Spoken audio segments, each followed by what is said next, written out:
A type of fruit that many here in America are probably not even aware exists might be the key to ending global hunger. Sounds good so far, right? I'm talking about the breadfruit. I've never had a breadfruit, very interested in it now, but let's give you some facts about it. The breadfruit grows on tall trees in tropical areas like Hawaii, Samoa, and the Caribbean. It's high in energy from carbohydrates, low in fat, and has more potassium than 10 bananas. Now that stat is a little bit deceptive because bananas actually aren't that high in potassium. That's just marketing. Okay, there are many other things you can get for potassium, but let's move on. Now, one of the reasons that this is considered to be a possible end to world hunger is because, as we said, very energy dense, it's obviously healthy, and it apparently grows in exactly the sorts of climates that you need to combat the vast majority of global hunger. More than 80% of the world's hungry live in tropical or subtropical regions, and that's exactly the type of environment that is perfect for growing these breadfruit trees. And so, after realizing this, a couple of different organizations have been trying to spread these trees around the globe.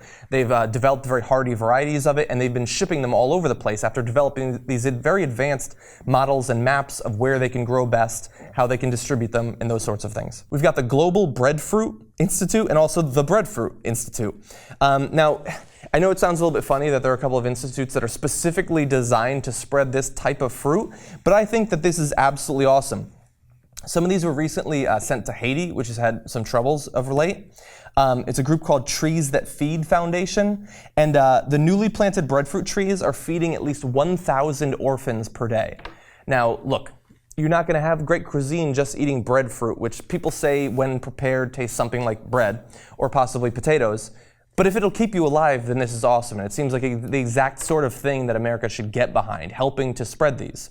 Sending money after disaster is great, but trying to produce a sustainable, durable way of helping to feed the hungriest people in the world, I think is a very admirable goal. Main reason I'm covering this is because obviously on this show, other shows on the TYT network, we cover a lot of negative news. You're much more likely to find out one of the reasons that we're all going to be going hungry in the future than about why we might be able to stop some of this world hunger. And so every once in a while I like to highlight a good story. And I don't know for sure that breadfruit is the solution to global hunger problems. I like that these organizations are working on it, but a little bit of good news for you today.